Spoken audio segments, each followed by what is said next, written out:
warahmatullahi wabarakatuh. Bapak-bapak dan ibu sekalian, adik-adik sekalian, terutama kawan-kawan yang saya hormati, saya begitu masuk saya lihat begitu banyak kawan-kawan saya di sini. Jadi saya merasa bahagia sekali pada hari ini. Saya juga agak dicacak karena saya tidak sebenarnya katanya menjalani syukuran ya karena saya 1 bulan ini sangat seperti seperti orang yang ya dikejar-kejar oleh waktu karena baru saja saya ambil alih jabatan Pak Kostrat. Sudah itu dong Mas. Kali ini semuanya tendensius. Mereka ambil alih. Mungkin secara di bawah sadar ada sesuatu. Tapi di antara dia ambil alih 20 hari kurang lebih 1 bulan lebih saja. Dan alhamdulillah besok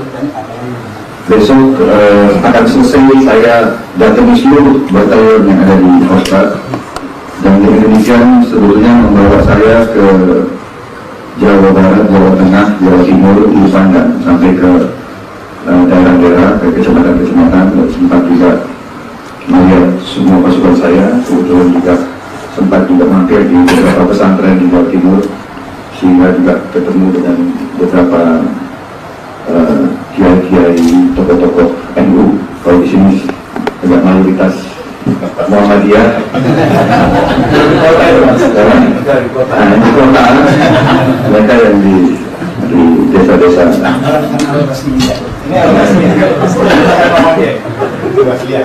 Saya tidak banyak akan bicara, tapi saya berterima kasih sekali atas penghormatan yang diberikan kepada diri saya, dan saya juga kepada Pak Mukti, saya kira juga kepada Edi Budianto dan Pak Aditya Warman. Perhatian yang begitu besar, rasa solidaritas, rasa ikut bersyukur. Tapi saya tidak ingin sampaikan pada hadirin sekalian, kita mohon bersyukur atas segala nikmat dari Tuhan Yang Maha Besar, dari Allah Subhanahu Wa Taala. Namun saya ingin secara jujur menyampaikan, memang waktu saya masih agak muda gitu, beberapa tahun lalu, menggebu-gebu sebagai seorang prajurit, saya kira wajar setiap manusia dalam suatu karya. Saya sangat menggebu-gebu, saya sangat idealis waktu itu, ingin menjadi seorang perwira, pemimpin militer yang baik untuk bangsa dan negara. Jadi memang menggebu-gebu berbuat dan memang mempunyai sasaran, mengejar, ingin menjadi panglima, ingin menjadi panglima tentara, ingin menjadi jenderal. Saya kira cita-cita saya dari sejak muda. Saya kira para kapten, para mayor, para letnan punya cita-cita yang seperti itu. Tetapi semakin tinggi saya naik, semakin saya mengalami perjalanan hidup sebagai perwira dan pemimpin tentara, semakin saya merasakan bahwa pemimpin itu berat. Setiap saya menjabat komandan, terutama mulai komandan batalion, kita di tentara ada suatu tradisi, kita menerima bendera. Menerima bendera itu, kalau batalion namanya tunggul, kalau brigade namanya juaja, kalau utama, komando utama seperti Kodam atau Kopassus atau Kostrat itu namanya pataka. Kemudian, dan itu memang secara fisik berat, tetapi ada sesuatu lain yang berat. Begitu kita terima bendera, itu tandanya dalam tradisi militer, itu tandanya pada saat itu, detik itu Anda sudah memikul seluruh tanggung jawab di kesatuan itu. Jadi bangga pada kepercayaan yang diberikan atas wewenang dan kekuasaan yang kita diberikan. Kita bilang juga kita merasakan benar masa tanggung jawab. Semakin naik, semakin berat saya rasakan. Dan kita punya suatu falsafah di militer, suatu adagium, suatu hukum tidak tertulis yang bunyinya adalah seorang komandan bertanggung jawab atas segala yang dibuat oleh anak buahnya dan atas segala yang tidak dibuat oleh anak buahnya. A commander is responsible for everything that his man does or fails to do. Jadi semua yang dibuat atau tidak dibuat oleh anak buahnya itu tanggung jawab komandan. Demikian beratnya tuntutan, sehingga banyak privilege yang diberikan seorang komandan, diberi hak pakai tongkat, ada ajudan, pintu dibuka, segala. Tetapi tanggung jawab, sehingga semakin tinggi sama masa semakin berat. Jadi pada saat kita mengharapkan dan kita diberikan oleh Yang Maha Kuasa, ternyata diberikannya itu sebetulnya juga sesuatu yang kita rasakan, suatu beban. Sehingga waktu saya naik dari bintang 1, saya mau masuk ke ruangan kerja saya, hati saya sebetulnya dak-dik-duk. Saya masuk ruangan komandan jenderal. Saya duduk di meja itu, saya merasakan ya Tuhan berilah kepada saya kekuatan. Apakah saya mampu memimpin pasukan ini dengan baik, dengan sebaik-baiknya? Jadi ada Tuhan. Dan 1 bulan setelah saya menjabat, langsung terjadi suatu peristiwa yang sangat berat sebetulnya, yaitu penyanderaan di Irian. 1 bulan setelah saya menjabat, saya berangkat ke Irian, dan di situ saya juga merasa kok demikian berat ujian yang diberikan kepada saya, karena secara teknis keadaannya sangat sulit. Alat-alat Indonesia kurang, helikopter kita kurang, kita tidak punya alat-alat untuk bisa menembus penginderaan di bawah pohon-pohon yang 40 meter tingginya dan sebagainya. Kemudian persoalannya berjalan sekian bulan, begitu banyak warga negara asing terlibat, seluruh mata dunia kepada kita, terutama mata dunia militer. Ya. Di situ dipertaruhkan kehormatan pasukan khusus, kehormatan TNI dan kehormatan waktu itu bangsa Indonesia. Dan saya merasakan saya di situ bertanggung jawab penuh, dan terjadi korban. Banyak rekan-rekan saya, anak buah saya juga korban di situ. Di situ kita rasakan berat sebagai pemimpin. Tapi alhamdulillah Tuhan memberi suatu jalan keluar dan suatu kemudian, terutama di mana yang bertanggung jawab adalah saya. Tapi di balik kesulitan yang saya rasakan waktu itu, di mana saya sudah menyampaikan kepada pimpinan bahwa apabila dalam 3 hari ini dengan saya tidak selamat atau tidak ketemu, saya akan meletakkan jabatan. Saya sudah sampaikan kepada pimpinan saya waktu itu. Di situ hadir juga Pak Jeki Anwar, dan ada waktu itu Kabila Pak Samsi Siregar adalah pemimpin operasi seluruhnya. Saya adalah komandan Satgas yang mengadakan serbuan. Saya lapor ke Pak Samsir, Jenderal, kalau ini tidak berhasil, tanggung jawab sepenuhnya kepada saya akan jadi. Saya siap meletakkan jabatan 5 bulan setelah saya dilantik. Dan saya benar-benar sudah kumpul dengan asisten saya, dan saya katakan situasi demikian, korban sudah banyak, saya tanggung jawab, keberhasilan belum pasti. Kalau ini dalam 3 hari tidak berhasil, saya harus letakkan jabatan. Saya sudah kumpulkan asisten-asisten saya. Nah, demikian, tetapi ternyata Tuhan memberi sesuatu yang bagi saya waktu itu bagaikan mukjizat sebetulnya, yang tidak mungkin menjadi mungkin. diejek oleh tentara-tentara asing, tetapi kita ternyata diberi kemenangan, keberhasilan.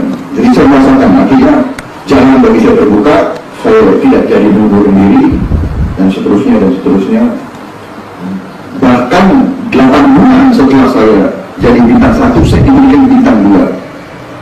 Sekali lagi, begitu diberi bintang 2 memang tidak seberat, karena jabatan masih tetap sama, tidak. Begitu saya dilantik menjadi Pangkostrat, sekali lagi saya merasakan beban itu. Diberi kehormatan bintang 3 pada usia 46 tahun, suatu kebanggaan. Tetapi anehnya, rekan-rekan saya, kawan-kawan saya, termasuk atasi-atasi pertama asing yang datang pada hari diumumkan saya dari Pangkostrat, bentuk ketemu saya, melihat wajah saya tidak berseri-seri, tidak gembira, ria, tetapi justru sangat muram, katanya. Sampai semuanya mengatakan, terutama salah satu atasi pertahanan itu, Anda diumumkan bintang 3, kok Anda kelihatan sangat Anda kelihatan sedih. Dan ini benar-benar saya rasakan hari itu. Bukan saya bangga benar, tetapi saya benar-benar merasakan apakah saya mampu, apakah saya pantas. Begitu banyak sinyal-sinyal saya lewati, dan apakah ini macam-macam lah pikiran waktu itu.